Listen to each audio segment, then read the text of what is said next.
I stared at my phone screen, reading Daniel's message. I'm leaving you for Sophia. She's 23, beautiful, and everything you're not. Don't bother coming home, she's already moved in. The afternoon sun cast long shadows across my desk as I calmly reached for my coffee. At 35, I had just received the most heartless goodbye ever. But while Daniel probably pictured me crying over his betrayal, I was logging into my security app. The hidden cameras I'd installed 2 months ago came to life. There they were, Daniel and his new girlfriend, making themselves at home in my living room. She lounged in my favorite chair, legs draped over the side, while he packed away my photos. Your wife has great taste in furniture, Sophia giggled, running her fingers over the fabric. Too bad she has terrible taste in men. Daniel chuckled, tossing a photo frame into a box. She never appreciated any of this. Always too busy working, too tired for date nights. You're different, baby. I watched them, my anger cold and steady. The cameras had captured everything for weeks, every lie, every secret meeting. But today's footage, this was the final nail in his coffin. Another text buzzed through. I'll have my lawyer contact you.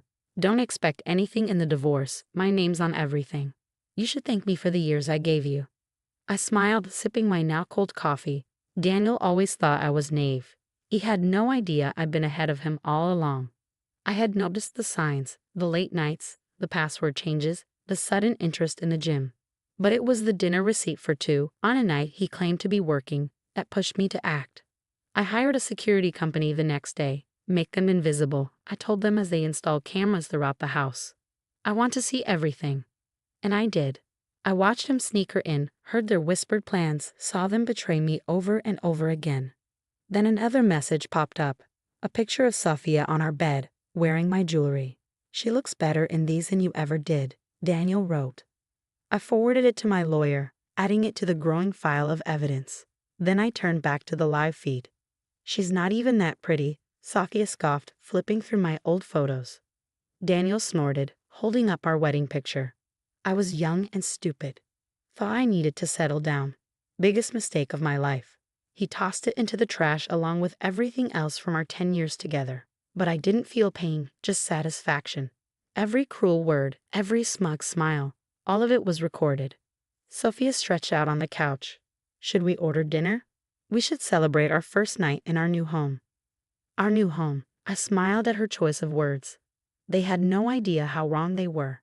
The house had been my grandmother's, left to me in a trust Daniel knew nothing about. His name on the deed meant nothing, and soon he would learn that the hard way. I typed a reply to his earlier message. Thanks for letting me know. I'll be sure to forward your text to my lawyer. His response was instant. What lawyer? Don't try to play games, Olivia. You'll lose everything. I didn't bother replying. Instead, I sent the latest footage to my attorney. This is perfect, she had told me weeks ago. He won't know what hit him. I grabbed my things and walked out of my office. The real fun was about to begin. As I drove away, my phone buzzed one last time. Don't bother coming home. I changed the locks. I laughed, picturing the hidden cameras still rolling. Let him think he'd won. Let him enjoy his moment.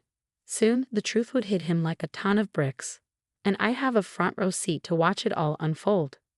The next morning, I watched through the security feed as Daniel strolled into the kitchen, making coffee in my favorite mug. He looked so at ease, so confident. I took a sip of my hotel coffee waiting. Right on time, the doorbell rang. I zoomed in on his face as he opened the door to a courier. Daniel Parker? The man asked, handing him a thick envelope. Daniel signed, still smug, until he read the first page. His expression shifted from confusion to shock. What is it, baby? Sophia called from the kitchen, still draped in my silk robe. It's from Olivia's lawyer, he mumbled, flipping through the pages. His face paled. This can't be right. Sophia peered over his shoulder. What's wrong? The house.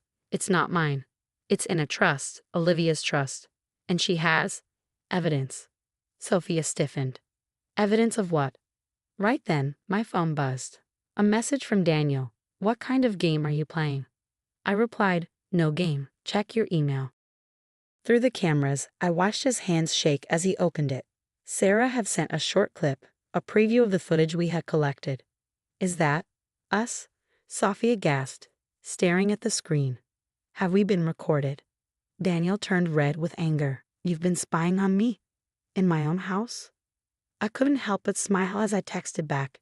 Not your house, remember? And yes, every word, every lie, every betrayal, it's all on camera. He started pacing, raking his hands through his hair. Sofia, once so confident, slumped onto the couch. She can't do this, she whispered. It's illegal or something, right? Actually, I typed, it's perfectly legal to have security cameras in my home, especially when I had reason to suspect theft. Daniel read the message out loud. Theft. The jewelry you gave her. The artwork. My grandmother's antiques that mysteriously vanished. All recorded. Sophia yanked off my necklace, setting it on the table with shaking hands. Daniel turned to her, his voice cold. I think you should leave. But you said. Get out, he snapped. Tears streamed down her face as she grabbed her things and rushed out. The fearless mistress, suddenly just a scared girl. Daniel sank onto the couch, staring at his phone. Another message came through. You ruined everything. I loved you, Olivia. Why did you have to do this? My anger flared. Loved me? Is that what you call moving your girlfriend into our home? Giving her my things? Mocking our marriage? I saw him read my message, his jaw tightening. He was trapped and he knew it. What do you want? He finally texted. You out of my house tonight. Take only your things. My lawyer will handle the rest. He sat there for a long moment, then started packing, his movements stiff with frustration. Every few minutes he would stop, glance around the room, then keep going, shoulders slumped. A new text from Sarah. He called his lawyer. They're advising him to settle. The footage is too damaging. I smiled. Daniel had always thought I was weak, that I wouldn't fight back. Instead, I had collected every piece of evidence while he blindly walked into his own downfall. By evening, he took one last look around the house before leaving, his key resting on the counter, a silent admission of defeat. As his card disappeared, I sent one final message. Goodbye, Daniel. I hoped she was worth it. Then I blocked his number, closed the security app, and poured myself a glass of wine. Tomorrow, I take back my home. But tonight, I celebrated my freedom. Game over. And he never even knew he was playing. 1 month later, I sat in my freshly redecorated living room. Every trace of Daniel was gone, along with the weight of his betrayal. The divorce had gone quickly. Amazing how cooperative a cheating husband becomes when faced with video proof of his lies and stolen things. I kept the cameras running until everything was final, just in case. They caught Daniel sneaking back in one night, my lawyer handled it, and Sofia showing up a week later, demanding jewelry Daniel had given her. That footage also went straight to the authorities. My phone buzzed. A text from Sarah. Daniel's company found out he was sleeping with an intern. Turns out you weren't the only one he lied to. He's been forced to resign. I smiled, not out of revenge, but because it felt right. The truth always catches up. That afternoon, the security company came to remove the cameras. As one of the workers uninstalled the hidden bookshelf camera, he said, We set these up all the time, but most people don't actually catch anything important. You were smart. You saw the signs and acted. I thought back to those first red flags, the late nights, the secretive behavior, the strange receipts. How many people ignored those signs, hoping they were wrong? The doorbell rang. I glanced at my new standard security camera and saw Lisa standing there with a bottle of wine. Coming, I called, letting her in. This place looks amazing, she said, admiring the changes. Gone were the heavy curtains Daniel had insisted on. Sunlight streamed through the sheer panels, shining on artwork I had picked myself. My grandmother's antiques, which I hidden away when I first suspected Daniel's plans, were finally back where they belonged. As we sat on the couch with our wine, Lisa asked, How are you really? I thought for a moment before answering. Honestly, better than I've been in years.